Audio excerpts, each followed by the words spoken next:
안녕하세요. 한국사의 적임자 쌤이에요. 오늘 여러분과 함께 한국사 재미나게 수업 해보도록 하겠습니다. 오늘 먼저 구석기부터 해보도록 하겠습니다. 구석기는 70만 년 전에 있었습니다. 그래서 몇십만 년 전 이렇게 하면 여러분, 이 시대는 지금 구석기구나 이렇게 생각하시면 좋을 것 같습니다. 70만 년, 50만 년, 30만 년, 몇십만 년 이런 단위가 바로 구석기입니다. 우리가 이제 보통 다른 분들은 이렇게 설명을 많이 하시더라고요. 구석기, 신석기, 청동기, 철기를 도구로 이렇게 설명을 하시는 경우가 많이 있습니다. 하지만 저는 그렇게 생각합니다. 각 시대, 예전이나 지금이나 할 것 없이 정말 중요한 게 있지요. 여러분, 이 강의 듣고 있는 여러분들, 물론 이 적임자 쌤이 너무 보고 싶어서, 너무 좋아서 보는 분도 있겠지만 아마 특별한 목적들이 있을 겁니다. 학교에 중간고사, 기말고사 잘 보기 위해서, 또는 임용고시를 대비하기 위해서, 내지는 한국사 능력검정시험, 내지는 공무원 시험에 좋은 성적을 얻기 위해서 이 영상을 아마 보실 건데요. 그렇기 때문에 대부분이 그런 어떤 잘 살기 위해서, 나중에 돈 많이 벌어서 행복하게 살기 위해서, 뭔가 안정적인 직장을 또 얻기 위해서 아마 이 영상을 보게 될 텐데요. 그래서 예나 지금이나 정말 중요한 것은 먹고 사는 문제가 정말 중요하죠. 그래서 먹고 사는 문제를 떠나서는 설명이 잘 안 될 것 같습니다. 그래서 첫 번째, 구석기 시대는 뭐에 먹고 살았는지에 중점을 두고 그것이 어떻게 사회 변화를 이끌었는지를 여러분들하고 같이 보도록 하겠습니다. 아마도 전 세계 어느 누구도 이렇게 설명하는 분은 없을 겁니다. 아마 그렇게 설명하는 분이 있다면 그거는 제 강의를 들었거나 제 제자 내지는 후배일 가능성이 높습니다. 하여튼 요거는 제가 만들어낸 설명 방식이라는 거 여러분들이 꼭 알아주셨으면 고맙겠습니다. 자, 구석기는 70만 년 전에 있었던 일들입니다. 구석기 뭐에 먹고 살았느냐? 사냥이니, 그쵸? 채집이니, 어로니 이렇게 이제 돼 있는데요. 사냥하니까 다들 오해를 많이 하시더라고요. 뭐냐면 사냥, 그럼 맘모스 같은 거 코끼리 한 마리, 소, 돼지, 멧돼지 잡아가지고 사냥을 해서 먹었겠다 이렇게 생각하는데, 물론 이제 힘이 세면 멧돼지랑 맞짱 떠가지고 자기가 때려 눕혀가지고 자기가 잡아서 먹을 수 있겠죠. 하지만 여러분 중에 멧돼지랑 1대1로 붙어가지고 멧돼지를 때려 눕힐 수 있는 사람이 몇이나 됩니까? 그렇죠. 거의 없죠. 아마도 저는 인간이 사냥을 했다기보다는 사냥을 당하지 않았을까. 다른 짐승들로부터 사냥을 당했죠. 사냥을 하더라도 그렇게 큰 짐승을 하지는 않았을 겁니다. 자, 그래서 이제 사냥보다는 사실은 채집이죠, 채집. 자연에 있는 그런 과일을 따먹거나 아니면, 먹을 수 있는 풀을 먹는 이런 정도겠죠. 어로입니다. 고기잡이에요. 고기잡이도 그렇지만 지금이야 이런 도구들이 많이 발달했기 때문에 고기잡이도 훨씬 수월했겠지만 구석기 시대는 그렇게 발달된 물고기 잡이, 그런 물고기 잡는 기술이라든지 도구가 그렇게 많지 않았기 때문에 이것도 시원찮았을 거예요. 자, 그래서 여기서 이제 하고 싶은 말은 뭐냐면, 사냥, 채집, 오로를 했지만 먹고 살기가 쉬웠다, 어려웠다? 먹고 살기가, 그렇죠, 어려웠다.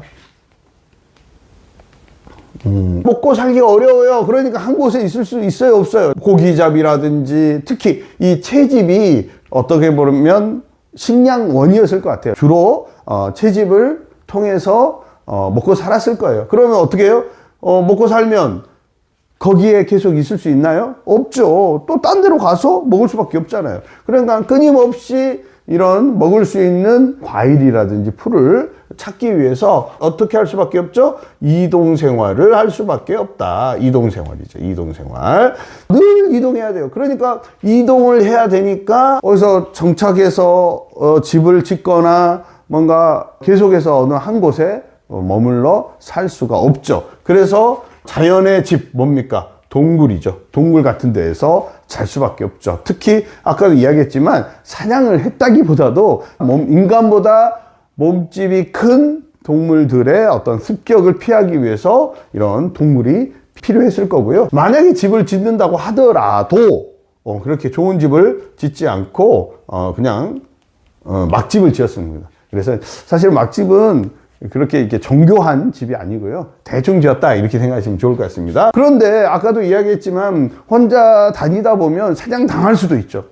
그 다음에 어디가 먹을 것이 많은지 알 수가 없습니다. 그래서 무리를 지어서 다닙니다. 무리. 그래서 무리사회다라고 하는 거죠. 무리라고 하는 것은 일정한 어떤 공동체성 이런 게 있는 것은 아닙니다. 우리가 같은 집단이야 라고 하는 생각은 없었던 거죠. 그래서 이 사람들은 2-3일 정도 지나면 흩어졌다가 다시 또 다른 장소에서 또 사람 만나면 뭉쳐 있다가 또 며칠 있다가 또 헤어지고 뭐 이런 겁니다. 자, 무리사회다 보니까 어떤 특성을 갖느냐. 자, 만약에 사람을 만나서 임신을 해요. 그래서 애를 낳습니다. 그러면 그 애가 누구 애인지 알 수 있을까요? 모르겠죠. 심지어 아마도 그 애를 낳은 엄마도 모를 거예요. 그런데 확실한 건 뭡니까? 엄마는 확실하죠. 그래서 엄마 중심의 사회가 될 수밖에 없다. 그래서 모계사회다라고 하는 겁니다. 그리고 여기는 뭐예요? 오늘 만났다가 내일 또 헤어지는 그런 거기 때문에 어떤 계급이나 이런 게 만들어질 수 없죠. 그래서 평등사회다라고 하는 겁니다. 평등사회. 그리고 여기에서는 이제 수렵, 채집, 오로를 하기 때문에 뗀석기죠. 뗀석기. 떼어냈다. 정교하게 어떤 돌을 가지고 뭔가를 하기보다는 그냥 돌에서 자연스럽게 떨어져 나온 그런 돌을 가지고 한다라고 하는 거예요. 대표적인 게 뭐죠? 주먹도끼,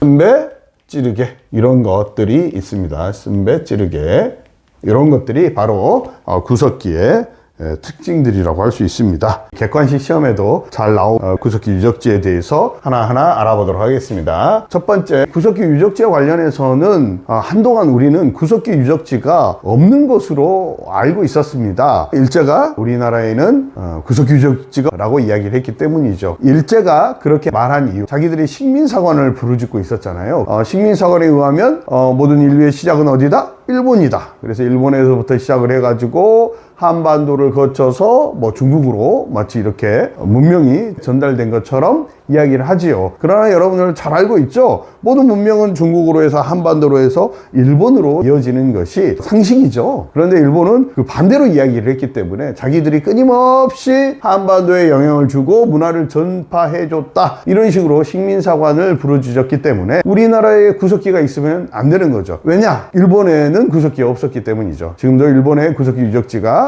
발견되지 않고 있습니다. 그래서 일본은 자기들이 없는 구석기가 우리나라에 있다라고 하면 그건 말이 안 되는 거죠. 그래서 우리나라에 구석기 유적지가 없다라고 주장을 했습니다. 하지만 사실은 놀랍게도요, 일제시대 때 우리나라에 구석기 유적지가 발견이 됩니다. 그게 뭐냐? 첫 번째, 1935년에 밝혀진 동관진 유적지입니다. 여기는 지금의 종성, 옹기 지역입니다. 여러분 그 아오지 탄광이라고 들어봤나요? 바로 그 아오지 탄광에 있는 곳입니다. 1935년 우리나라에 이렇게 구석기 유적지가 발견됐다는 사실이 밝혀지자 부랴부랴 일본은 그것을 기에 바빴죠. 일제가 주장한 식민사관 때문에 우리에게 구석기 유적지가 있다는 것을 알지도 못한 채 일제시대가 난 것입니다. 그런데요, 어떻게 우리가 구석기 유적지를 알게 됐냐면 1963년이었습니다. 이때 우리나라에 드디어 유적지가 발견이 됩니다. 그런데 이 유적지는 놀랍게도 우리나라 사람이 아니라 미국 사람들에 의해서 발견이 됩니다. 미국의 한 여성이 동양에 대해서 관심을 갖고 배우고 싶어 했어요. 그래서 일본으로 유학을 하게 됩니다. 일본에서 공부를 하다 보니까 이 일본의 문화의 시작이 한국에서 건너왔다는 것을 알게 되는 거죠. 그러면서 한국을 제대로 아는 게 좋겠다. 한국 문화에 이제 빠져들게 됩니다. 그래서 우리나라 공주에 오게 되고요. 우리나라의 문화에 대해서 공부를 하게 됩니다. 그때 당시에는 결혼을 하지 않았던 것 같습니다. 남자가 놀러 오게 되고 금강에서 좋은 시간을 보내게 되었습니다. 그런 와중에서 이 남자가 뭔가 뽐내고 싶었던 것 같아요. 그래서 돌을 잡아가지고 이렇게 물을 탁 튀겨서 물수제비라고 하죠. 탁탁탁탁 그 묘기를 이제 보여주고 있었는데 딱 보니까 느낌이 이상해요. 돌을 보니까 한 손에 딱 쥐어지는 것이 이상합니다. 마침 같이 있었던 애인도 이거 좀 뭔가 독특한데 이거 유물인 것 같은데 라고 해서 드디어 구석기가 발견이 된 겁니다. 그게 공주 석장입니다. 알버트 모더시 부부가 우리나라에 구석기 유적이 있다라는 것을 발견하게 되는 겁니다. 이렇게 되다 보니까 난리가 났습니다. 막 떠들썩하게 된 거죠. 드디어 우리에게 구석기가 있다는 사실이 만천에 알려지게 된 거죠. 그런데 이것에 대해서 불편하게 생각하는 세력이 있죠. 일본? 네, 당연히 일본도 그러겠지만 사실은 북한도 이 사실에 상당히 놀랍니다. 왜냐하면 남한에 있으면 당연히 북한에도 그런 구석기 유적이 발견돼야 되는 것이 맞겠지요. 그래서 김일성 당장 구석기를 찾아내라. 당연히 남한에도 있으니까 북한에도 있을 것이다 이라고 하면서 전 인민을 동원해서 구석기를 찾아내기 시작합니다. 1년 만에 찾아내게 되는데요. 그게 1964년에 평남 상원의 검은모루 동굴에서 드디어 구석기 유적을 찾아내게 됩니다. 남한과 북한에서 모두 구석기 유적이 발견이 되는 겁니다. 그런데 이것에 대해서 우습게 생각하는 사람이 있었어요. 바로 유럽입니다. 유럽에서는 뭐라 그러냐? 너희 동양에서 발견된 구석기는 좀 수준이 낮은 거야. 유럽에서는 양날 핵석기라고 해서 양쪽에 날이 있는 양날 핵석기가 있었고요. 동양에는 양날이 아니라 이제 한쪽만 날이 있는 석기라고 이렇게 주장을 했습니다. 유럽에서는 유럽이 동양보다 훨씬 우수한 구석기를 갖고 있었다 이렇게 이제 주장을 하고 있었어요. 그래서 우리는 구석기가 발견됐지만 서양보다는 조금 이렇게 수준이 낮구나 이렇게 생각을 하고 있었습니다. 그 서양학자가 누구냐? 모비우스입니다. 모비우스는 뭐라고 이야기를 했냐면요, 동아시아에서는 저급한 구석기만 있다. 유럽에서만 이런 양날 핵석기와 같은 아슐리안 석기가 발견된다 라고 이야기를 했습니다. 이렇게 이제 이야기하면서 우리가 그랬지 서양보다는 구석기가 수준이 낮구나 이렇게 생각했는데, 그토록 이야기했던 양날 핵석기가 드디어 우리나라에서 발견이 되고 맙니다. 난리가 납니다. 거의 한 10년 후에 1978년에 드디어 경기도 연천이죠. 연천 전곡리에서 양날 핵석기라고 아슐리안 석기가 발견이 됩니다. 그러면서 서양이 동양보다 우월하다라고 하는 구석기의 그 이론들이 깨지게 되는 거죠. 이것뿐만 아닙니다. 연천 전곡리에서는 이런 아슐리안 석기, 즉 양날 핵석기뿐만 아니라 다양한 시대의 구석기가 발견이 됩니다. 그래서 우리 연천 전곡리를 뭐라고 하냐? 구석기 백화점이라는 별칭을 갖기도 하고요. 내년이 되면 연천 전곡리에서는 구석기 축제를 하는데요. 이때 전 세계의 많은 구석기 학자들이 우리나라의 구석기를 보기 위해서 모여든다고 합니다. 여러분 혹시 시간 되시면요, 연천 전곡리에 가셔서 이 구석기 축제를 즐겨보시는 것도 좋습니다. 연천 전곡리에서 구석기 백화점 이제 되면서 모든 논란의 종지부를 찍게 되죠. 그러면서 그 모비우스라고 하는 사람은 얼굴이 뜨거워졌겠죠? 여기 연천 전곡리만 없었으면 내가 그래도 대학자로서 살아갔을 텐데 아쉽다라고 하면서 한탄을 했을 것 같습니다. 이 연천 전곡리에 흐르는 강이 바로 한탄강입니다. 한탄강. 물론 모비우스 때문에 한탄스럽다 해서 한 건 아닐 거고요. 원래 이름이 한탄강입니다. 뭔가 우연이지만 이름이 이렇게 연결이 되는 것 같지 않습니까? 제가 이 왜 한탄강을 이야기하냐면요, 우리 시험에도 이 한탄강 힌트로 나오는 경우가 많기 때문에 한탄강! 그러면 한탄했구나. 누가? 모비우스가 연천 전곡리의 구석기 때문에 한탄했구나 이렇게 이해하시면 좋을 것 같습니다. 1983년에는 충북 단양 수양계에서 70만 년 된 또 가장 오래된 구석기가 발견이 되기도 하죠. 한국에는 구석기가 없다라고 이야기했던 일본이 이렇게 많은, 그리고 거의 그 전 세계적으로 앞세울 만한 구석기 유적지가 발견되니까요, 일본은 난리가 났습니다. 열등감 때문에 고개를 들 수가 없었죠. 그런데 2000년 어느 날이었습니다. 일본에 드디어 엄청난 구석기 유적이 발견됐다는 소식이 전해집니다. 일본 열도가 흥분하기 시작했어요. 드디어 우리에게도 구석기 유적지가 발견됐구나. 발견한 사람이 누구냐? 후지무라 신이치라고 하는 사람이었어요. 이 사람은요, 놀라운 해지력을 갖고 있었어요. 길을 가다가 여기가 구석기가 있는 것 같아, 한번 봐봐. 그러면 놀랍게도 거기가 있는 거예요. 와, 너무 신기하잖아요. 드디어 우리도 구석기가 있구나. 너무 대단하다. 후지무라 신이치 짱! 뭐 이렇게 하고 있었는데 뭐 좀 이상하잖아요. 여기 있을 것 같아, 봐봐. 그래 있어. 좀 이상하잖아. 그래서 그것을 의심스럽게 생각했던 한 기자가 후지무라 신이치의 뒤를 밟기 시작합니다. 그랬는데 이 사람이 새벽에 일찍 일어나더니 몰래 땅을 파기 시작해요. 거기에다가 몰래 구석기를 넣어놓는 거예요. 그리고 탁 덮어요. 그리고 나서 여기에 구석기가 발견됐다 하는 거예요. 그게 사진에 찍히게 됩니다. 그러면서 난리가 난 거죠. 완전히 전 세계를 대상으로 사기극을 펼치게 된 거죠. 그러면서 그 다음날 대서특필이 됩니다. 후지무라 신이치의 신의 손은 사기꾼의 손이었다. 이렇게 이야기되면서 여전히 일본에서는 구석기가 발견되지 않고 있습니다.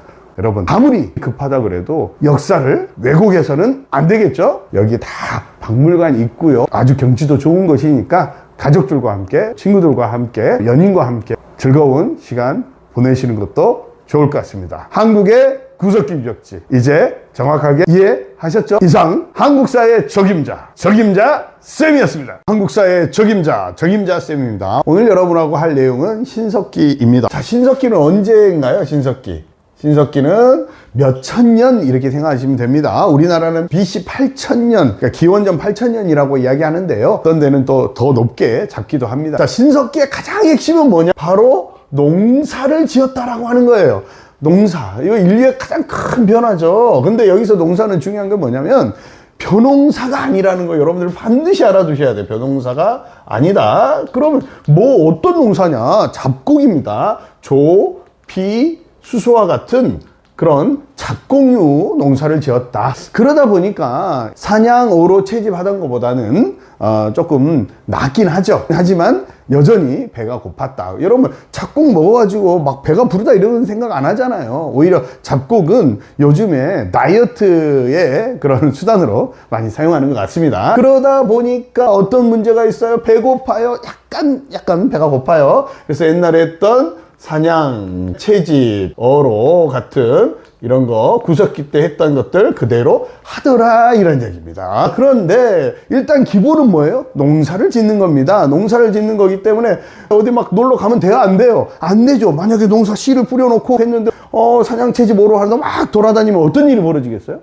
예, 갑자기 돌아왔는데 아무것도 없겠죠. 다른 애들이 와가지고 다 털어갈 거란 말이죠. 그렇기 때문에 어디를 갈 수가 없어요. 그래서 농사를 짓다 보니 이동생활 하면 돼요? 안 돼요? 안 됩니다. 그래서 무슨 생활? 정착 생활을 해야 된다. 정착 생활. 그래서 인류는 농사를 짓기 시작하면서 정착 생활을 하게 된 거예요. 이게 너무너무 중요한 겁니다. 이게 혁명적인 일이에요. 그런데 정착 생활을 하다 보니까 옛날처럼 막 사냥하러 돌아다닐 수 있어요? 없어요? 안 됩니다. 그러니까 어떻게 해요? 사냥을 하러 가는 게 아니라 길러서 먹는 뭐가 나타난 거예요? 아하, 목축이 나타나더라. 이게 정착을 하게 되면서 또 나타난 변화가 있어요. 뭐냐면 이 안에서 생활하기 때문에 이제 씨라는 개념이 생겨납니다. 그래서 시족 사이가 되는 거죠. 쉽게 얘기해서 아버지가 누군지 알게 됐다는 거예요.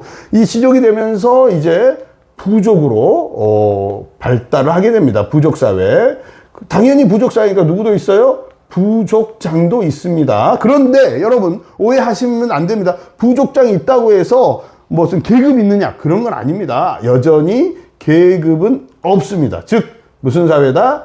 평등 사회다. 여기에서 부족장은요 계급적 그런 지배 피지배 관계가 아닙니다. 그러니까 연장자, 우리 그 집안의 그냥 최고 어르신, 할아버지 뭐 이런 정도예요. 여러분 할아버지와 나의 관계가 지배 피지배 이런 관계인가요? 그건 아니잖아요. 그죠? 그래서 여전히 무슨 사회다? 평등 사회다. 꼭 기억하시면 되겠고요. 자, 그 다음에 채집이나 어로를 하다 보니까 특히 채집은 뭐 그렇다 치더라도 자, 어로 특히 또 농사를 지어야 되니까 물이 있는 곳에 살아야 돼요. 그래서 어디서? 강가나 바닷가에 살게 되었더라 이런 의미입니다. 이제 정착 생활을 하다 보니까 집을 어떻게 해야 돼요? 이제 막 짓거나 동굴에 살아야 돼요. 구석기처럼. 구석기에는 동굴이나 막집에 살았죠. 이제 근데 이제 정착 생활을 하다 보니까 이제 좀 집을 어떻게 좀 좋게 지어야 되겠죠? 그래서 움집을 짓게 되었다. 움집은 어떻게 되죠? 이 꽃갈콘처럼 생긴 거예요. 그런데 문제는 강가나 바닷가이기 때문에 어때요? 여기가 강가나 바닷가는 어떻게 평평하지 않습니다. 약간 경사가 져 있어요. 이런 경사지고 또 뭐냐면 물이 잘 빠지기 때문에 모래나 뭐 이런 것들이 있죠. 흙이 또 진흙 뭐 이런 겁니다. 그래서 평평하지 못하고 땅을 팝니다. 그래서 땅을 파가지고 이렇게 집을 짓는 움집입니다. 그래서 이렇게 중앙에 이제 화덕이라고 해가지고 불을 떼죠. 추우니까. 강가나 바닷가는 춥잖아요. 그러니까 불 떼가지고 이렇게 오순도순 합니다. 이걸 뭐라 한다? 움집. 그 다음에 구석기 시대는 뭐예요? 막집. 꼭 비교해서 기억해 주시면 되겠습니다. 우리가 한번 생각해 보세요. 농사 지으면 그날 다 먹나요? 그날 다 먹어버려요? 농사 오늘 수확했어요. 그러면 막 배 터지게 먹습니까? 그렇지 않죠. 이제 농사를 짓다 보니까 뭐가 필요해요? 저장할 만한 공간이 필요하다. 저장 공간이 필요한 거예요. 그러나 아까도 말했지만 막 그렇게 저장할 만큼의 남는 곡식이 많지는 않아요. 그래서 토기가 필요합니다. 아하, 신석기에 뭐가 나타나더라? 토기가 나타나요. 그런데 아까 강가나 바닷가에 있기 때문에 평평하지 않아요. 그렇죠? 약간 기울어진 경사에 있고 또 모래밭이기 때문에 이 토기를 어떻게 놔두기 어렵죠. 그래서 어떻게 해요? 뾰족한 형태로 이제 토기를 만들게 됩니다. 이걸 뭐라고 한다? 빗살무늬 토기. 빗살무늬 토기 꼭 기억하시기 바랍니다. 빗살무늬 토기는 강가나 바닷가에 쭉 꽂아서 쓰기 위해서 이렇게 생겼다. 그래서 빗살무늬 토기 이렇게 빗살무늬. 네, 빗살무늬 토기입니다. 자, 그 다음에 이제 신석기가 조금은 먹고 살만하다 그랬어요. 그러다 보니까 사람이라는 게, 인간이라는 게 좀 그래요. 조금이라도 먹고 살만하면 뭘 생각하냐? 이 아트에 대해서, 아름다움에 대해서 생각하게 되죠. 그래서 자기를 이제 치장하기 시작합니다. 장신구를 만들죠. 그래서 칠해거리라든지, 그 다음에 조개 껍데기 가면과 같은 자기를 조금 치장하는 조개로 만든 뭐 팔찌라든지 목걸이라든지 그다음에 조개 껍데기 가면 이렇게 보이시죠? 자, 이런 것들이 이제 나타나기 시작한다. 여기는요, 농사 짓는 사회예요. 옛날에 구석기 때는 힘센 애가 최고였죠. 그냥 멧돼지랑 맞짱 떠가지고 그냥 딱 이길 수 있는, 한 방에 그냥 멧돼지를 쓰러뜨릴 수 있는 사람이 정말 최고의 사람이었습니다. 그런데 이때는 이제 농사를 지어요. 농사를 짓는데 여러분 힘으로 되나요? 안 되잖아요. 농사는 누가 도와줘야 됩니까? 그렇죠. 하늘이 도와줘야 됩니다. 하늘이 적절한 해와 적절한 비가 내려줘야 됩니다. 즉 하늘이 도와주지 않으면, 그렇죠, 모든 게 끝입니다. 끝. 그렇죠. 하늘이 도와줘야 됩니다. 농사는. 그러다 보니까 뭐가 생겼느냐? 원시 종교가 생겨나더라. 첫 번째 뭐예요? 애니미즘입니다. 애니미즘. 애니는 영어 이 애니죠. 애니는 올이라는 뜻이에요. 올. 모든 것이라는 거죠. 그래서 모든 것에 정령이 깃들어 있다. 어떤 신령한 기운이 깃들어져 있다. 나무에도, 하늘에도, 땅에도, 바위에도, 이런 거죠. 그래서 모든 것에 신이 깃들어 있다라는 게 애니미즘입니다. 자, 그 다음에 이제 두 번째는 뭐냐? 토테미즘입니다. 토테미즘. 토템이라고 하는 것은 특별한 동물과 식물을 자기 부족과 연결시키는 거죠. 그래서 곰을 믿거나 호랑이를 믿거나 그런 거죠. 그 다음에 이제 어떤 특정한 나무를 신봉한다든지 이런 게 바로 토테미즘입니다. 그래서 지금도 사실은 토테미즘이 좀 남아있죠. 여러분 프로야구 좋아하세요? 뭐 기아 타이거즈, 삼성 라이온즈, 뭐 한화 이글즈 뭐 이렇게 나오잖아요. 이게 특정 동물과 자기 집단을 연결시키는 것, 토테미즘이라고 합니다. 세 번째는 샤머니즘입니다. 샤머니즘. 자, 여기서 이제 중요한 건 뭐라고 그랬어요? 하늘과 연결되는 게 중요하죠. 농사를 짓다 보니까 하늘과 연결된, 하늘의 뜻을 아는 사람이 있어야 됩니다. 그 사람이 뭐예요? 샤먼입니다. 샤먼. 무당이죠. 그래서 원시종교, 애니미즘, 토테미즘, 샤머니즘이 바로 나타나는 게 언제다? 바로 신석기의 특징이다. 여러분들이 알아두시면 좋을 것 같습니다. 그 다음에 이제 여러분들이 좀 알아둘 게 뭐냐면, 이때는 사실은 강가나 바닷가에 이제 살았는데 상당히 추웠어요. 그쵸? 추워요. 그러다 보니까 옷이 필요합니다. 그래서 원시 수공업이라고 이야기합니다. 원시적인 형태의 수공업이 나타나요. 그래서 뭘 만드는 거예요? 옷과 또 특히 어로 생활을 위한 그물 같은 게 필요합니다. 그래서 이 옷을 만들려면 뭐가 필요하죠? 아하, 바늘하고 실이 필요하구나. 그런데 이 바늘은 아직 신석기 시대이니까 바늘을 쇠로 만들 수 있어요? 안 되죠. 그래서 이거는 뼈로 만든다. 그래서 뼈바늘. 그 다음에 실은 어떻게 만들어요? 여러 가지 그 아주 작은 실들을 꼬아서, 그렇죠, 어떤 옷을 만들어야 되겠죠. 아주 단단하게 만들어야 됩니다. 그래서 이 실을 이렇게 여러 겹으로 이렇게 해서 단단한 실로 만드는 그게 바로 뭐죠? 그렇죠, 가락바퀴다. 가락바퀴. 여러분, 가락바퀴 보이시죠? 네, 이렇게 생긴 겁니다. 이렇게 양쪽으로 돌려가지고 아주 단단한 실을 만드는 그런 겁니다. 그래서 뼈바늘과 가락바퀴를 활용해서 옷과 그물을 만들기 시작한 게 언제다? 신석기다. 여러분 꼭 기억해 주시면 좋겠습니다. 엘빈 토플러는 그런 이야기를 했어요. 신석기가 바로 농사를 지으면서 이제 뭐예요? 배고픔에서 벗어났잖아요. 그래서 생산력이 갑자기 높아졌어요. 이게 쉽게 얘기해서 구석기는 한 뭐 50만 원, 30만 원 겨우겨우 이제 그냥 죽지 못할 만큼 살았다. 이렇게 생각한다면 신석기는 그래도 배는 채우고 살았다.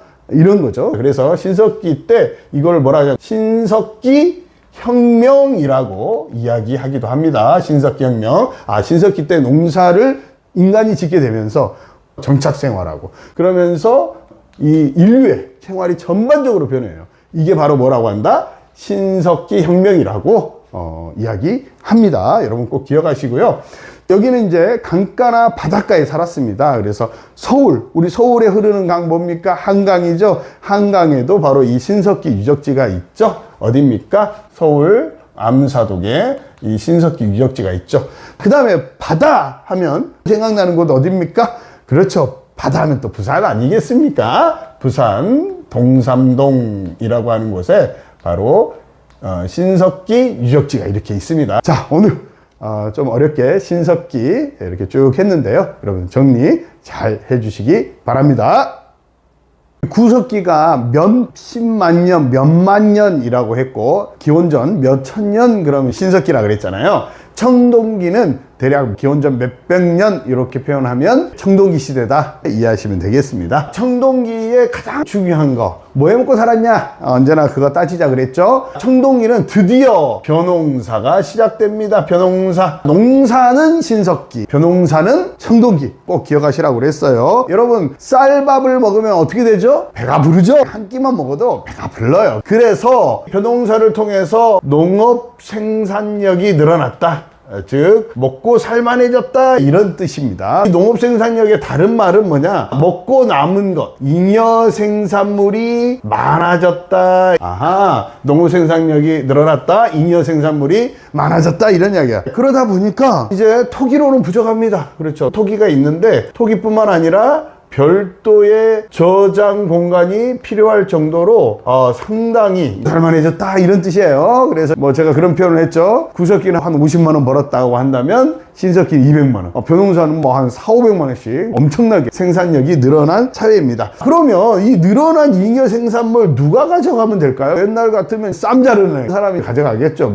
멧돼지랑 맞짱 떠가지고 그냥 원판치 쓰리강냉이 해가지고 바로 멧돼지를 때려잡는 이런 사람들, 호랑이를 그냥 맨손으로 잡는 이런 사람이라면 가져가겠죠. 이 청동기 시대란 말 그대로 이때부터 청동기가 사용됩니다. 즉 청동으로 만들어진 청동 무기가 이제 나타나게 되고요. 이 청동 무기를 가진 사람이 바로 잉여 생산물을 갖는 지배자가 되더라 이런 얘기. 여러분 한번 생각해 보세요. 맨손이 있는 사람이 있어요. 몽둥이 있는 사람이 있어요. 칼을 갖고 있는 사람이 있어요. 총을 갖고 있는 사람이 있어요. 자, 4명이 싸워요. 누가 이기겠어요? 총 가진 사람이 이기는 거예요. 그런 거랑 똑같습니다. 청동으로 된 이 청동 무기, 청동 검을 가진 사람이 바로 지배자가 되는 겁니다. 즉, 뭘 가져요? 잉여 생산물을 몽땅 갖는 지배자가 되는 거예요. 아하, 이 사람이 지배자가 됐다. 그러면 또 누가 있다라는 거예요? 피지배자. 지배를 받는 사람도 생긴다 이런 이야기죠. 지배 피지배 이런 걸 뭐라고 하죠? 두 글자로 청동기 때부터 뭐가 발생하더라? 계급이 발생하더라 이런 이야기예요. 그러면서 이 잉여 생산물을 지배자가 갖게 되고 또 갖지 못한 자는 피지배자가 됩니다. 이 잉여 생산물을 지배자가 따로 갖는 것 이걸 뭐라고 하죠? 사유재산이라고 합니다. 사유재산. 그래서 여러분, 도둑이라는 것은 사실은 뭘 전제로 하는 거예요? 사유재산이 있다라는 것을 전제로 합니다. 개인 재산을 전제로 하는 거기 때문에 사실은 도둑은 언제부터 발생했다라고 보면 됩니까? 청동기 때부터 발생했다, 이렇게 보시면 되겠습니다. 그러면서 사유재산, 계급 발생, 이런 걸 통해서 뭐가 나타나요? 가진 자와 못 가진 자, 바로 빈부 격차가 생겨나게 된다라는 거예요. 이때부터 잘 사는 사람, 못 사는 사람, 이게 생겨난다. 그런데요, 이 청동기를 가진 지배자들은요, 이 사람의 권력의 근원은 뭔가요? 이 사람이 지배자가 될 수 있었던 건 뭐예요? 맞습니다. 이 청동으로 된 무기가 있었기 때문에 가능했어요. 쉽게 이야기해서, 만약에요, 이 지배자가 잠을 자고 있어요. 잠을 자고 있는데 이 청동 무기를 싹 뺏어버리면 어떻게 되는 거예요? 이 사람 힘이 없어지는 거겠죠. 그렇죠? 그렇기 때문에 나중에 이 지배자는 어떻게 해야 되냐면, 뭔가 자기가 너희들보다, 피지배자들보다 뭔가 내가 다르다, 뭔가 나는 너희들하고 근본적으로 다르다라고 하는 것을 세뇌시킬 필요가 있겠죠. 그렇죠. 바로 청동 무기를 가진 이 지배자들은 이제 사람들에게 세뇌시키는 거예요. 뭐라고? 난 너희하고 달라. 나는 특별히 어디서 왔다는 거예요. 그렇습니다. 하늘에서 내려온 사람이야. 하늘에서 내려온 부족이야. 바로 그걸 뭐라고 합니까? 선민의식, 선택 백성이다라고 하는 선민의식을 이야기합니다. 그러면서 주로 어디서 왔대요? 하늘에서 우리 내려온 사람이야. 그 다음에 우리는 아래에서 태어났어. 뭔가 태생부터 다른 거죠. 그렇죠. 또 하나 있습니다.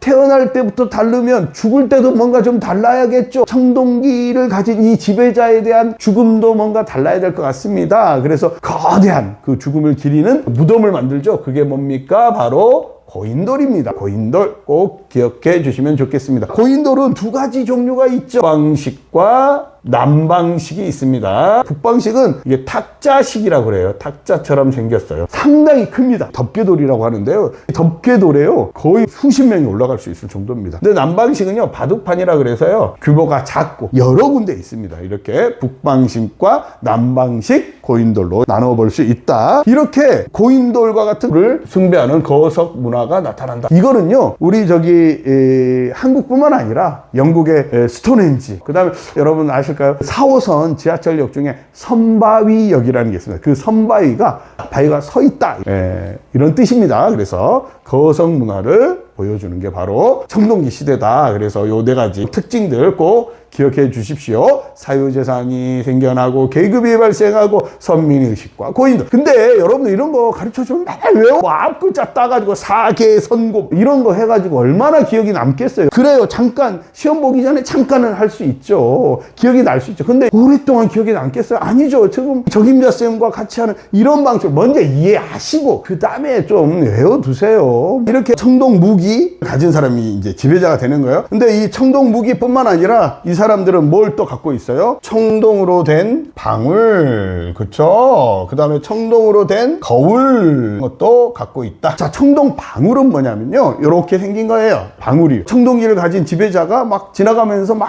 소리를 내는 거예요. 막 소리를 내면 저 멀리서, 아, 우리 군장님 오시는구나, 우리 부족장님 오시는구나, 우리 지배자님 오시는구나, 우와, 이렇게 될 거 아니에요. 그죠? 그리고 이분은 거울을 이렇게 딱 중간에 매요. 거울을 딱 메고 있으니까 햇빛에 반사되겠죠. 반사되면 뭐 번쩍번쩍 아우라, 후광이 진짜 장난 아닌 겁니다. 그래서 저 멀리 소리 들리지, 그리죠, 저 멀리서 빛이 나오죠. 그 다음에 청동검을 그냥 딱 보이면서 나야 청동기 지배자야, 개기면 죽어, 이런 식으로 자기의 어떤 위용을 뽐내겠죠. 그래서 청동 무기, 청동 방울, 청동 거울까지 이 세트예요. 청동기를 가진 지배자의 세트라고 생각하시면 되겠습니다. 아까 다시 이제 또 돌아가서 이 벼농사 짓는다 그랬어요. 벼농사에 또 제일 중요한 건 또 뭐입니까? 낫이죠. 벼를 이제 베어야 되겠죠. 그래서 뭐다? 반달 돌칼이다. 아, 반달 모양의 돌로 된 칼을 사용했다. 이거 너무너무 중요합니다, 여러분. 선생님, 돌이잖아요. 돌이면 석기 아니에요? 이렇게 생각하시기 쉬운데, 그러면 왜 청동으로 만든 농기구가 없을까요? 왜 여기는 청동기 시대인데 돌을 사용했을까요?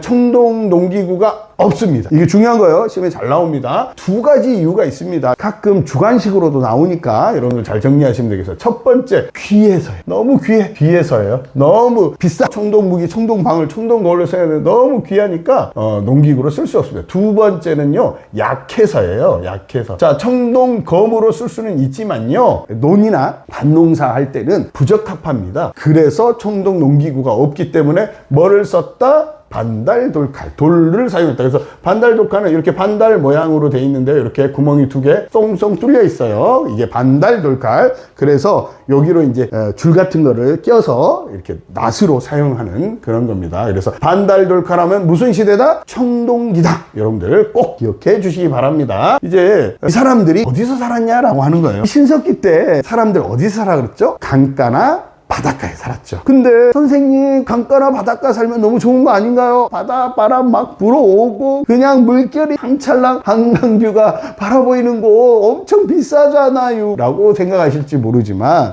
여러분 생각해보세요. 여름이나 강가 바닷가 시원하죠? 다른 계절에는 추워요. 그냥 바닷바람, 강바람이 얼마나 추운지 모릅니다. 바다, 해일 막 몰아치면 다 죽습니다. 강 범람하면 그냥 자다가 하나님 만나는 거예요. 그죠? 그래서 강가나 바닷가는 사실 어쩔 수 없이 사는 곳이었습니다. 하지만 이제 청동기잖아. 배가 부르잖아요. 벼농사 충분합니다. 어로 할 필요가 있어요, 없어요? 물고기 잡이 굳이 안 해도 됩니다. 그래서 이제 좀 더 안전한 곳으로 이사를 가죠. 그래서 산에 어디요? 구릉지대로 갑니다. 산의 구릉지대. 그래서 강가나 바닷가가 있는데 이렇게 산이 있으면 산 중턱에 해당되는 이쪽에 살게 됩니다. 옛날에는 강가나 바닷가, 신석기 때는 여기에 살았다라면 이제 청동기 때는 산의 구릉지대 언덕에 살게 됩니다. 그렇게 되니까 어떻게 해요? 이 뒤에서 오는 북풍도 막아주고요, 찬바람 막아주고요, 앞에는 물이랑도 그렇게 멀지 않기 때문에 또 농사 짓기도 괜찮고, 여기서 이제 주로 농사를 짓게 되겠죠. 예전엔 농사 짓는 바로 옆에서 살았다면 이제는 농사 짓는 약간 위쪽에 별도의 마을을 이루면서 이렇게 살게 되었다. 이걸 뭐라고 그러죠? 앞에는 물이 있고 뒤에는 북풍을 막아줄 산이 있는, 이런 걸 뭐라 그래요? 배산임수. 배산임수라고 하는 우리의 전통적인 취락이라고 합니다. 이런 전통적인 취락 구조인 배산임수 지형에 살기 시작한 때가 어느 때? 벼농사를 하기 시작했던 청동기다. 여러분, 이런 것도 막 외우시더라고. 이런 외우는 거 아니라 그랬잖아요. 이건 이해하는 거예요. 그쵸? 배산임수지역. 근데요, 여러분, 요거 하나 좀 조심하셔야 돼요. 뭐냐면, 이걸 풍수지리, 뭐 이런 이야기 하는 거, 이 풍수지리는 아닙니다. 풍수지리는 신라 말에 들어와요. 조선에 의해서 신라 말에 들어오기 때문에 풍수지리 아니에요. 배산임수는 맞지만 풍수지리는 아니다. 여러분 꼭 기억해 주시면 좋을 것 같습니다. 집도 이제 어떻게 해요? 예전에는 강가나 바닷가에 살았으니까 이렇게 땅을 팠다 그랬죠. 이제는 평평한 지역에 살아요. 그러니까 지금처럼 평평한 땅 위에다가 집을 짓습니다. 그래서 지상가옥화 되었다. 이제 땅 위에, 평평한 땅 위에 집을 짓기 시작했다. 이렇게 기억하시면 좋을 것 같습니다. 그러니까 토기도 어떻게 해요? 밑이 평평한 그런 토기들을 쓰기 시작했다. 신석기 때는 어때요? 강가나 바닷가였으니까 이렇게 꽂아서 쓰기 위해서 밑이 뾰족했다면 이제는 밑이 평평한 이런 토기를 쓰기 시작했다. 그래서 대표적인 토기 뭐예요? 민무늬 토기다. 이 외에도 이제 미송리식이라든지 이런 토기도 있다라는 거 아울러서 여러분들이 알아두시면 좋을 것 같습니다. 그 다음에 여러분들이 알아둘 게 바위 그림이라고 하는 거예요. 아까 이 거석 문화와 관련해서 좀 연결돼야 될 것 같은데요. 이게 바로 뭐냐면 바위 그림입니다. 바위 그림. 암각화라고 하기도 하죠. 암각화. 암각화는 한자어입니다. 바위 그림. 바위에 새긴 그림이죠. 두 가지 유명한 데 있죠. 우리 유네스코 세계문화유산이기도 하는 울주 반구대 암각화, 바위 그림이라고 하기도 합니다. 고령 양전동에 암각화가 있습니다. 자, 이런 거 모두 뭐예요? 거석문화. 큰 돌에다가 어떤 생활을 그려놓는 거죠. 그래서 특히 울주 반구대 암각화 같은 경우에는 육지의 어떤 동물이라든지 바다에 바다에 큰 고래와 같은 동물 그림들이 그려져 있어요. 이게 평소에 자기 꿈이 있잖아요. 그냥 로또 한번 맞았으면 좋겠다. 복권에 당첨됐으면 좋겠다. 뭐 이런 거랑 비슷한 거죠. 아무 생각이 없어. 큰 고래를 포획했다고 생각해 보세요. 그럼 몇 날 며칠을 그냥 잔치가 벌어지지 않겠어요? 그렇죠. 그 다음에 육지에 큰 멧돼지 같은 거 하나 잡으면 사람들이 배불리 먹을 수 있잖아요. 그래서 그런 그림들이 울주 방구대 안각해 있습니다. 그 다음에 근데 이 고령 양전동 바위 그림은 특징적인 게 뭐냐면 여기는 또 육지입니다. 완전 이제 농사 지역이에요. 그러다 보니까 농사에 제일 중요한 건 뭐죠? 태양이죠. 그 다음에 물이죠. 그래서 태양 같은 이런 나선형, 그 다음에 이런 물결 무늬 같은 이런 모양이 고령 양전동 바위 그림에 나타나 있습니다. 자, 이렇게 해서 청동기 좀 맞춰봤는데요. 여러분 먼저 이해하시고 그 다음에 외우시기를 권장드리겠습니다. 안녕하세요, 정임자 쌤입니다. 오늘 고조선에 대해서 배워보도록 하겠습니다. 우리나라의 첫나라 고조선입니다. 고조선과 관련해서는 포인트를 좀 짚어주셔야 됩니다. 첫 번째는 단군조선과 위만조선을 구별하는 문제가 나올 거고요. 두 번째는 팔조법을 해석하는 문제가 나옵니다. 세 번째는 단군 이야기를 해석하는 문제가 고조선은 BC 2300년에 세워졌다라고 이야기를 하죠. 그래서 우리 역사 이야기할 때 보통 5000년 역사다 이렇게 이야기하죠. 그래서 대략 반만년 역사다 이렇게 이야기하는 게 이런 것 때문에 그렇습니다. 고조선은요 크게 단군조선과 위만조선으로 나뉘어요. 여기서 핵심은 이겁니다. 단군조선은 청동기를 기반으로 만들어진 사회고요. 그 다음에 위만이 이제 쿠데타를 일으켜가지고 전에 있었던 왕을 몰아내고 자기가 이제 왕이 됩니다. 그래서 위만조선인데요. 여기서는 본격적인이라는 말이 핵심입니다. 철기는요, 사실은 단군조선 아래 이제 시작되었는데요. 본격적인 철기는 위만조선 때다. 비교해서 알아두셔야 될 것 같습니다. 자, 단군조선은요, 단군왕검이라는 말이 있죠. 단군은 제사장, 왕검은 정치적 지배자. 그래서 제사장인 단군과 정치적 지배자인 왕검이 하나다. 그래서 제정일치라고 했죠. 이거랑 비교해야 될 게 있었죠. 삼한의 정치적 지배자와 제사장인 천군이 분리돼 있죠. 그래서 삼한은 재정 분리인데 고조선은 단군왕검이라고 해서 재정일치의 사회였다. 비교돼서 시험 문제 나오니까요, 잘 기억해 주시면 좋을 것 같습니다. 그런데요, 이 단군조선은요 중국과 많이 싸우면서 커 나갔다. 그래서 중국의 연이라고 하는 나라와 대립하면서 성장했다. 경제적으로 중개무역으로 성장한다라는 거 기억해 주시면 되겠습니다. 중개무역은 여기 이제 중국이 있죠. 만주와 한반도 북부에 고조선이 있고, 그 다음에 밑에가 삼한사회죠. 진이라고 하는 삼한사회가 있었고요. 근데 위에가 무슨 나라가 있었냐? 북방민족인 흉노가 있었다라고 하는 거 여러분들이 기억해 주셔야 됩니다. 여러분들이 머릿속에는요 그냥 한반도 외에 중국 뭐 이렇게만 생각해요. 그러나 그렇게 생각하시면요 우리 역사를 제대로 이해할 수가 없습니다. 언제나 중국이 있지만 위에 거란이라든지 여진이라든지 몽골이라든지 이런 북방민족, 즉 유목민족들이 살고 있다는 걸 여러분 머릿속에 언제나 탑재하고 계셔야 돼요. 이거 놓치면 큰일 납니다. 위에 북방민족인 유목민족이 있고, 그 다음에 농경민족인 중국이 있고, 그 다음에 우리 북쪽에 이제 구조선이 있었고, 아래에 삼한이 있었다라고 하는 거예요. 그래서 위만조선은 이 중국, 흉노, 삼한을 연결짓는 아주 중요한 지리적 위치에 있었기 때문에 상당한 경제적 이득을 취하고 있었다. 그게 바로 중개무역이었다. 사실은 이 고조선이 위치한 이 지역은 산악지대와 추운 평야지대이기 때문에 그렇게 경제적으로 풍요한 지역은 아니었다. 그러나 교통의 요지에 있었기 때문에 중개무역에 상당히 유리했다. 그래서 중개무역으로 큰 돈을 벌었다. 이렇게 고조선이 중개무역으로 큰 돈을 버니까 이것에 대해서 상당히 불편해하는 나라가 있었습니다. 바로 중국의 한나라입니다. 중국의 한나라의 무제가 이제 유명하고요, 상당히 강한 왕이었습니다. 한무제가 보기에 가장 중국의 위협이 닿는 나라가 어디냐? 바로 흉노였습니다. 북방민족의 아주 위협적이고 큰 세력이었습니다. 그러니까 이 중국 입장에서 고조선과 흉노가 연결되는 게 상당히 위협적이었다는 것이죠. 그래서 저 흉노를 제거하고 싶었던 거예요. 근데 흉노가 너무 세단 말이야. 그래서 이 흉노랑 바로 이 맞짱을 뜨기 전에 흉노의 팔다리라고 해야 되나요? 우군들을 제거할 필요가 있었어요. 그래서 흉노의 가장 큰 우군이었던 고조선을 먼저 공격하게 됩니다. 고조선은 중국 한나라 무제의 공격을 받고 멸망하게 되는 거죠. 1년 동안 사실은 고조선이요, 저항을 했어요. 하지만 지배층의 내분으로 인해서 결국은 고조선이 멸망당하는 결과가 되었습니다. 중국 한나라 무제에 의해서 고조선이 멸망당하고 이 고조선 땅에 한나라의 4개의 군현이 설치됩니다. 단군조선과 임한조선을 이렇게 구별하실 수 있어야 됩니다. 자, 그 다음은 팔조법입니다. 중국 한나라 무제에 의해서 고조선이 멸망당합니다.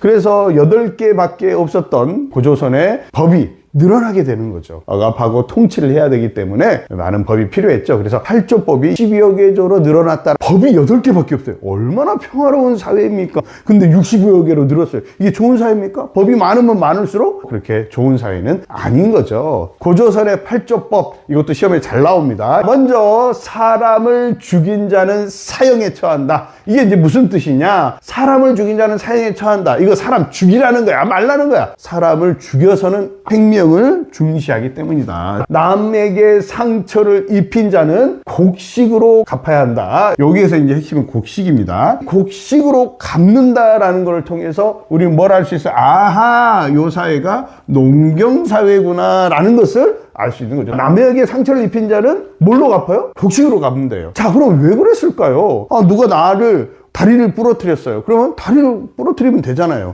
눈에는 눈, 이에는 이. 이렇게 당한 만큼 갚아주는 이런 거였습니다. 처음에는 그랬겠죠. 그러면 사회가 어떻게 돼요? 실수로 다리를 부러뜨려도 상대방의 다리를 부러뜨리고, 팔을 부러뜨렸다. 그러면 그 상대방의 팔을 부러뜨려. 그럼 어떻게 돼서 다친 사람들만 있을 거예요. 그럼 어떻게 농사를 지어요? 농경사회라면서요. 농사 지을 수 없겠죠. 예. 대체된 게 뭐냐? 아하, 남에게 상처를 입힌 사람은 그냥 곡식으로 갚아라. 이거는 뭐예요? 함부로 상처를 입히지 마라. 다른 사람을 상처를 입혀서 노동력을 없애지 마라. 이런 뜻이 되는 겁니다. 이걸 통해서 노동력을 중시했구나. 세 번째입니다. 도둑질한 자는 노비로 삼는데요. 키포인트는 도둑질과 노비예요. 자, 도둑질했다라는 걸 통해서 사유재산이 있구나라는 것을 알 수 있는 거죠. 그 다음에 노비로 삼는데, 노비는 뭐예요? 주인과 노비가 있죠. 그게 바로 계급이죠. 그래서 계급사회구나라는 것을 알 수 있습니다.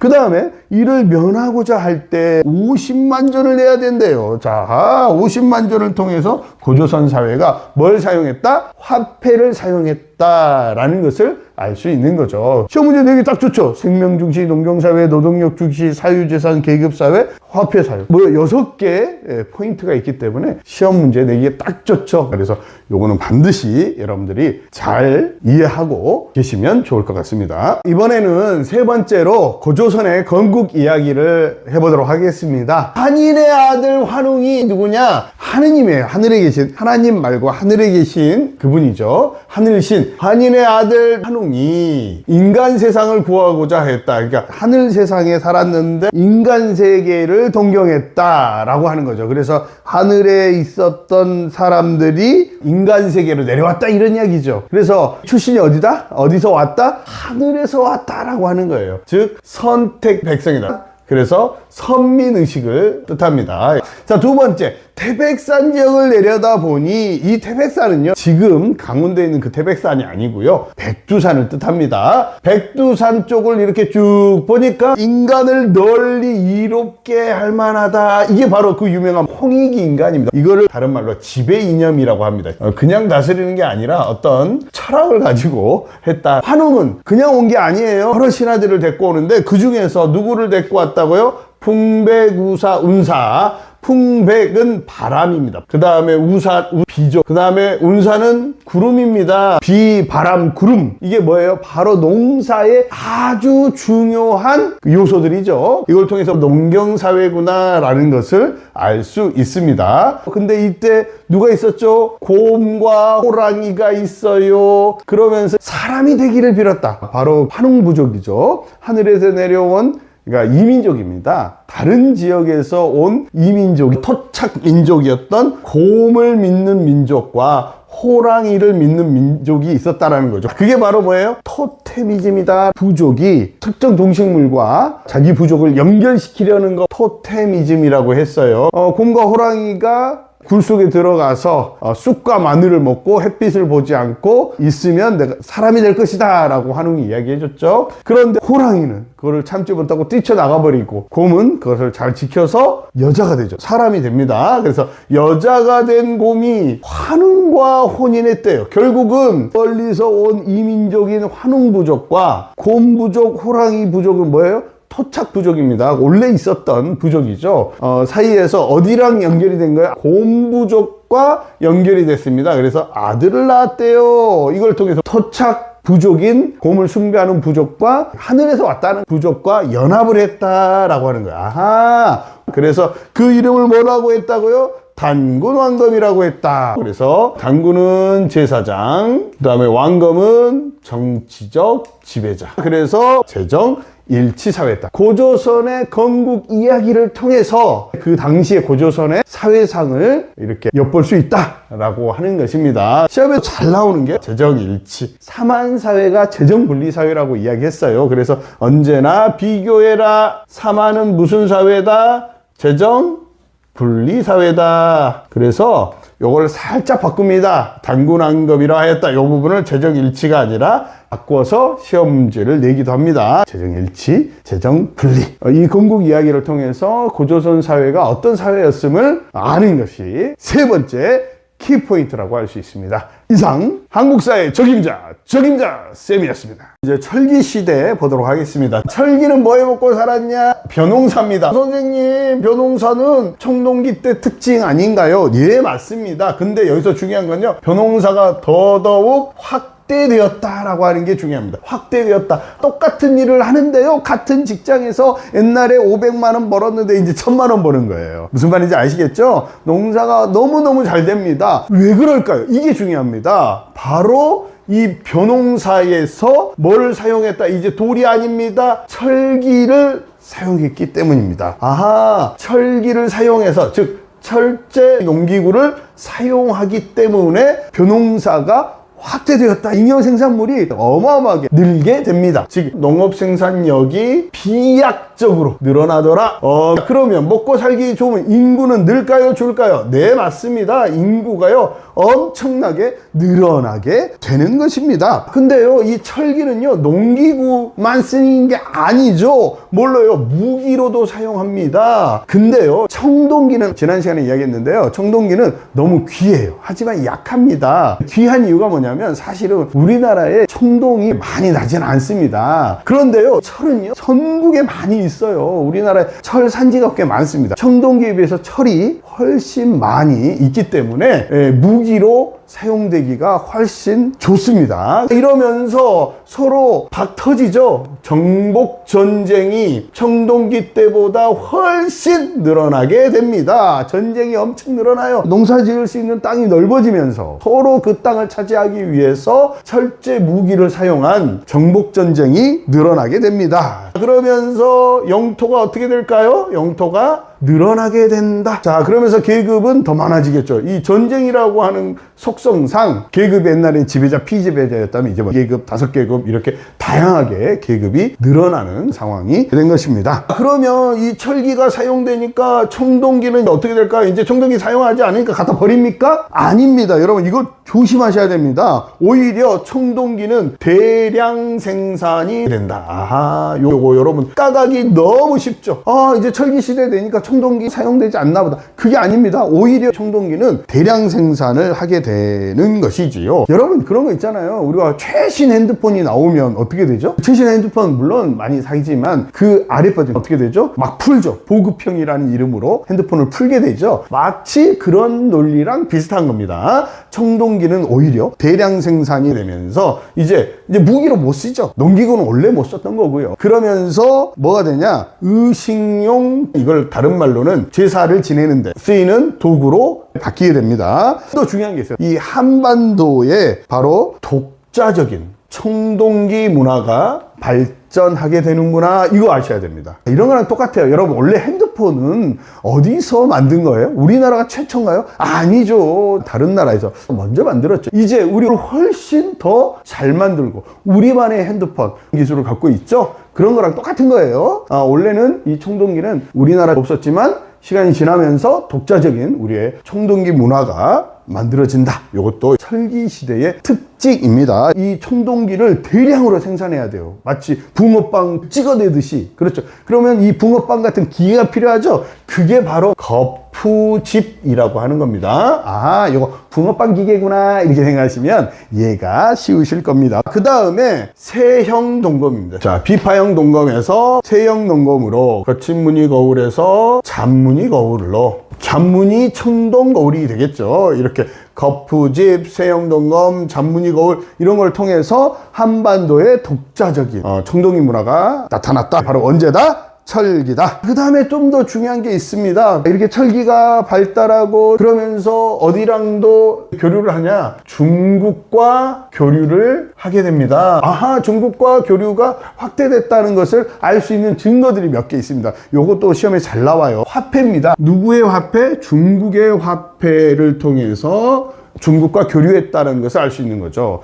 대표적인 게 명도전, 발량전, 오수전. 명도전은 칼 모양처럼 생겼다 그래서 명도전이고요. 이제 발량이나 오수는 무게 단위입니다. 그 다음에 또 하나가 있어요. 붓입니다. 경남 창원 다오리에 붓이 발견됐거든요. 붓은 뭐 하는 도구죠? 화장하는 도구인가요? 아니잖아요. 붓은 글씨를 쓰는 도구죠. 글을 썼다라는 건 뭐죠? 그때 당시에 글씨가 뭐예요? 그때 한글이 있었나? 아니잖아요. 그때 당시에 쓴 글자는 한자기 때문에 붓이 발견됐다라는 것은 한자가 사용됐다라는 것을 알 수 있죠. 한자는 어느 나라의 문자인가요? 중국의 문자이죠. 그래서 한자를 사용했다라는 증거이기 때문에 중국과 교류했다라는 것을 알 수 있습니다. 그 다음에 무덤이 있어요. 무덤은 두 가지가 있습니다. 독무덤과 널무덤입니다. 이 독은 항아리 독자예요. 항아리 무덤이란 뜻이에요. 그래서 항아리 두 개를 이렇게 붙여가지고 한 것이 바로 독무덤이고, 이 널은요, 나무관이란 뜻입니다. 이렇게 철기 시대에 대해서 알아봤습니다. 청동기 시대랑 잘 구별하시는 게 철기 시대의 중요한 포인트가 되겠습니다. 안녕하세요. 한국사의 적임자쌤입니다. 자, 여러 나라는 5나라가 있습니다. 부여, 고구려, 옥조, 동해, 사만, 이렇게 5나라가 있는데요. 지도 확인하시죠? 이 지도로 여러분들 잘 확인해 주셔야 됩니다. 위치, 어디에 어떤 나라가 있는지 위치 잘 확인해 주시고요. 자, 첫 번째 한번 보도록 하겠습니다. 부여.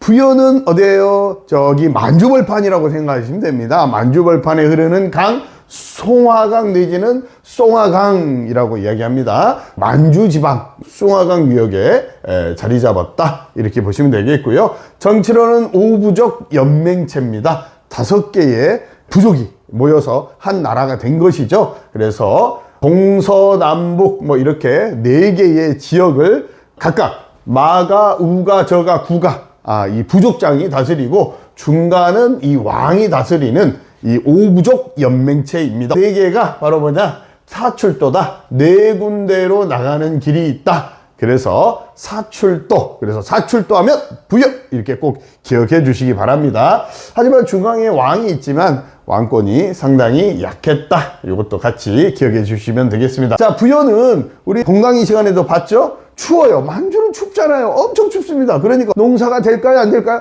잘 안 됩니다. 농사를 짓고 싶긴 하지만 벼농사가 되지 않아요. 그렇기 때문에 반 정도는 농사, 여기서 농사는 벼농사가 아니라 조피, 수수와 같은 잡곡류입니다. 그래서 반틈은 농사를 짓고 반틈은 목축을 하는 그런 사회다. 그래서 반농 반목, 이렇게 보시면 되겠습니다. 이 부여의 특징적인 것은 바로 이 순장이죠. 순장. 산채로 사람을 죽이는 그런 방식입니다. 공강이 때도 말씀드렸지만 이 순장은 배고픈 나라들, 뭔가 살기 팍팍한 나라에서 주로 나타났다, 이렇게 보시면 되겠고요. 그 다음에 부여는 일책 12법이라고 해서 한 가지 죄를 지으면 12배로 보상하는 그런 곳입니다. 그러니까 이거 죄 짓지 말라는 거야. 12배로 보상한대요. 지금 우리나라는 몇 배라고 그랬죠? 2배예요. 근데 여기는 12배예요. 그러니까 어떻다는 거야? 상당히 엄격했다. 이렇게 보시면 되겠습니다. 자, 제천 행사는 12월에 연고라 그랬어요. 왜? 다른 데는 다 10월이에요. 10월인데 여기는 12월에 연고라는 제천 행사를 했습니다. 요거는 이걸 통해서 여기는 농사를 짓는 것이 아니라 어떤 목축을 하는 사회구나 라는 것을 알 수 있습니다. 그래서 전체적으로 부여의 특징들 꼭 기억해 주세요. 다음 넘어가겠습니다. 부여의 아래로 내려오는 거죠. 고구려입니다. 압록강 근처 그 졸본이라는 지역에 자리를 잡았고요. 그러다 보니까 여기는 산악지역이다. 아까 부여는 평야예요. 만주 평야지대인데 고구려는 주로 어디예요? 백두산 근처의 산악지역입니다. 부여도 조금 먹고 살기 힘든데 고구려는 더 먹고 살기 힘들어요. 왜? 산악지역이니까. 아니 그냥 뭐 바위산밖에 없는데 여러분 뭘 먹고 살겠어요. 그죠? 자, 여기도 똑같이 부여에서 고구려가 나왔거든요. 그래서 여기도 오부족 연맹체다. 그 다음에 여기 최고의 그 회의가 바로 뭐예요? 제가회의. 모든 가들이 모여서 회의를 열었다 그래서 제가회의입니다. 자, 여기는 부여보다 더 살기 어렵다 그랬죠. 그래서 여기는 자기 자체적으로 살아나기가 사실은 어렵습니다. 그래서 누군가를 침략해야 돼요. 끊임없이. 그러니까 자, 고구려 위에는 부여가 있고 부여도 뭐 살기 어렵죠. 왼쪽으로 가면 뭐가 있어요? 중국이라는 나라가 있죠. 오른쪽으로 가면 어느 나라가 있어요? 자기보다 좀 약한 옥조 동해가 있다. 그래서 주로 옥조 동해를 침략하면서 살았어요. 고구려의 경제는 이 약탈 경제다 라고 하는 거예요. 그래서 늘 전시 상황이었다 이렇게 이해하시면 된다고 그랬습니다. 그래서 그 약탈한 것들을 이렇게 좀 창고에 넣어놔야 되겠죠. 그래서 그 창고가 바로 부경이다. 요거까지 기억해 주시면 되겠습니다. 고구려는요 늘 전쟁을 하기 때문에 남자가 모자랄까요? 여자가 모자랄까요? 그렇습니다. 늘 남자가 모자릅니다. 고구려의 남자들은 전쟁터에 나가야 되니까. 그래서 시집 갈 때 여자들이 혼수로 해 나가는 게 뭐라 그랬어요? 수의라 그랬잖아요. 그럴 정도로 이 고구려는 늘 전시 상황이었다. 이렇게 이해하시면 이해가 빠를 겁니다. 그러다 보니까 이제 남자가 이제 크면 전쟁터에 나가버려서 죽는 경우가 많기 때문에 그 전에 남자의 노동력을 귀하게 여기겠죠. 그래서 남자의 노동력을 이렇게 확보할 필요가 있어요. 그래서 사위가 될 사람을 대릴사위자라고 해가지고 여자 집에 일정 정도 살게 하는 것, 그게 뭐예요? 서옥제라고 했어요. 그 다음에 고구려는 전쟁을 해야죠. 전쟁을 하려면 어떻게 해요? 각 부족끼리 동맹을 맺어서 전쟁에 나가야 되겠죠. 고구려의 제천 행사는 바로 동맹, 고구려다운 제천 행사 이름인 것 같습니다. 빠르게 옥조 동해로 가겠습니다. 보시다시피 함경도의 동해안에서 있었던 나라들이에요. 그러니까 우리 지금 휴전선 위쪽 북한에 있었던 이 동해안의 나라가 바로 옥조고요. 동해는 강원도 동해안에 있었던 나라. 동해안? 동해. 뭔가 라인이 쫙쫙 맞네요. 여기는요, 아까도 이야기했지만 고구려가 살기 어려워요. 너무 위치가 안 좋아. 여기가 다 좋은데 여기가요 사실은 바닷가잖아요. 동해안이니까 해산물이 풍부해요. 먹고 살기 좋아요. 또 여기는요 함경도 강원도의 유일한 평야지대가 조금 있는 데예요. 그렇기 때문에 농사도 발달한 그런 곳입니다. 근데 최악의 조건이죠. 바로 옆에 무슨 나라? 고구려가 있는 거예요. 이 고구려가 그냥 시시때때로 와가지고 옥조 동해를 털어갔다 이런 이야기예요. 자, 그렇기 때문에 어떤 강력한 왕권이 존재하기가 어렵다. 고구려의 압박 때문에 왕이 없고 그냥 부족장 정도, 군장 정도가 있었다. 그 사람들 이름이 뭐다? 읍군 삼노다 이런 이야기야. 그 다음에 옥조 동해가 좀 이제 나눠지는 부분이 있어요. 함경도에 있었던 이 옥조는 풍습이 뭐예요? 민며느리집니다. 아까 제가 고구려 이야기했죠. 고구려는 전쟁 때문에 남자 씨가 말랐어요. 근데 반대로 옥조는요, 고구려가 침략해오면 뭐 쌀이나 해산물, 소금 이런 거 이제 약탈해 갔지만 또 누구도 여자들도 많이 약탈해 갔습니다. 여자를 많이 약탈해 가니까 어떤 문제가 있어요? 여자가 여기는 반대로 여자가 부족한 상황이 돼버립니다. 그래서 여자 뺏기기 전에 빨리 결혼시켜버리는 거죠. 그래서 어린 나이에 그 결혼한 여자를 뭐라고 그래요? 민며느리라고 합니다. 여기서 민은 없다라는 뜻이에요. 이렇게 쪽두리라고 하죠. 뭔가 이렇게 뭐 면사포나 이런 결혼식 없이 바로 이제 며느리가 되는 민며느리제라고 하는 겁니다. 그 다음에 여기는 또 제가 본강의에서도 설명드렸지만 슬픈 역사를 갖고 있어요. 고구려에 끊임없이 침략을 받잖아요. 그래서 모든 거 털어갑니다. 가족들 어떻게 되겠어요? 남자들은 죽임을 당하고 여자는 끌려가고 노인과 아이들은 그냥 남겨져 버리는 너무 그런 비극적인 그런 상황인 거죠. 그래서 처음에는 많이 저항을 했습니다. 그러다 보니까 많은 사람이 죽겠죠. 그래서 이제 죽을 때만이라도 뼈라도 우리 그래도 가족이 함께 있고 싶다. 그래서 가족 공동 무덤이 발달하게 된 겁니다. 그래서 좀 슬픈 사연이 있는 나라 옥저입니다. 그 다음 넘어가서 동해입니다. 사실은 강원도 산골짜기라고 생각하시면 이해하기가 좀 쉽다라고 말씀드렸습니다. 강원도 산골짜기, 이 동해까지 고구려가 쳐들어왔다는 이야기예요. 그러면 얼마나 어려웠으면 고구려가 이 강원도까지 왔다라는 거 여러분은 아시면 되겠습니다. 동해는 책화라는 풍습이 있어요. 자, 강원도 산골짜기에 마을을 이루면서 살았습니다. 그러니까 여러분 한번 생각해 보세요. 강원도 산골짜기에 사람들이 막 지나다니기가 쉬워요? 어려워요? 어렵죠. 그러니까 외부에서 사람들이 올 일이 있겠어요? 없겠어요? 없습니다. 그러다 보니까 자, 외부인이 우리 동네에 왔다? 그럼 뭐예요? 이거 거의 100% 뭐예요? 침략자나 아니면 도둑놈이죠. 그렇죠? 그래서 함부로 다른 부족을 침략하지 못하게 한, 만약에 함부로 들어가게 되면 이것을 소, 말 뭐 이런 걸로 보상을 하게 하는 게 바로 책화다. 자, 여기는 자기 부족끼리 살기 때문에 어떤 위험이 있어요? 자기 부족끼리 결혼하면 그렇죠, 문제가 생기죠. 그래서 이 동해의 다른 부족의 사람들과 결혼하죠. 그래서 조계원이 발달했다. 요거 꼭 기억하시기 바랍니다. 자, 옥저는 아까 이야기했잖아요. 고구려 침범이 너무 잦았어요. 그것 때문에 너무 아픈 역사를 갖고 있는 나라 옥저입니다. 이런 나라가 제천 행사가 있겠어요? 예, 존재할 수 없죠. 제천 행사 날, 어떻게 보면 가장 즐거운 날, 아마 고구려는 옥저를 침범했을 거예요. 그렇기 때문에 뭐가 없다? 제천 행사가 없다. 이거 꼭 기억해 주시면 좋겠습니다.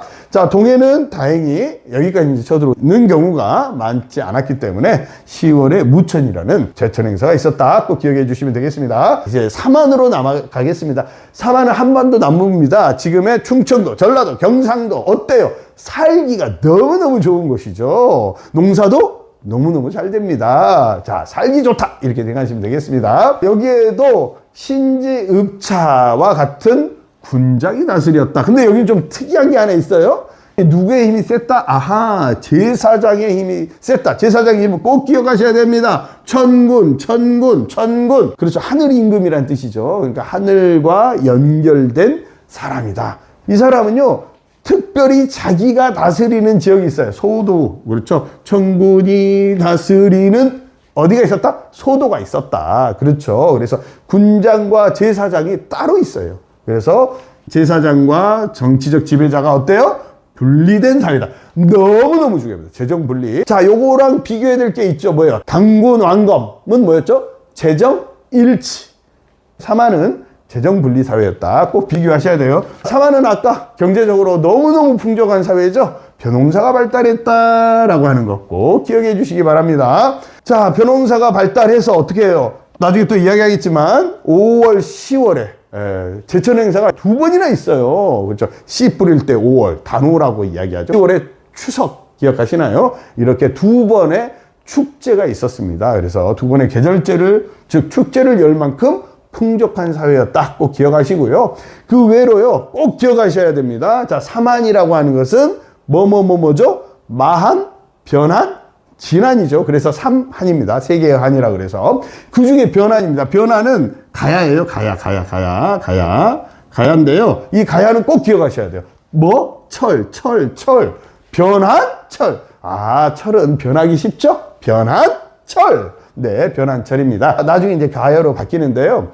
이 가야의 철은요, 아주 유명합니다. 쇠를 덩어리로 만들어서 화폐로 사용했고요. 낭랑이나 일본, 즉 중국이나 낭랑, 그 다음에 일본에까지 수출할 정도로 철이 많이 났다라고 하는 거 여러분들이 꼭 기억해 주시면 되겠습니다. 이렇게 해서 여러 나라의 성장, 부여, 고구려, 옥조동의 삼안, 5나라를 봤어요. 중요한 거는 어떤 힌트를 주고 이게 어떤 나라에 해당되냐 이렇게 묻는 경우가 많습니다. 그래서 키워드 위주로 여러분들이 꼭 기억하시면 되겠습니다. 부여는 사출도, 마가우가 저가구가, 그 다음에 일책십이법, 영고, 순장. 고구려는 서옥제, 동맹, 압록강가에서 살았다. 옥조동해는 조심하라고 그랬어요. 이게 같이 해당되는 게 있고 또 따로 나누어져 있는 게 있습니다. 자, 그래서 옥조는 민면의제, 가족공동무점, 동해는 책화, 조계원, 무천까지. 그 다음에 옥전은 제천 행사 없다. 사마는 요거 중요하다 그랬어. 군장과 제사장이 따로 있다. 제사장이 다스리는 곳, 뭐 소도. 그 다음에 청군이 힌트가 될 수 있어요. 사만의 제사장 청군. 제사장과 정치적 지배자가 분리돼 있다. 그래서 재정분리. 당군왕검. 이거는 재정 일치라고 했어요. 자, 벼농사가 발달했다. 5월, 10월에 계절제가 있다. 그 다음에 변화는 꼭 철 기억해 주시기 바랍니다. 오늘은 여기까지 하겠습니다.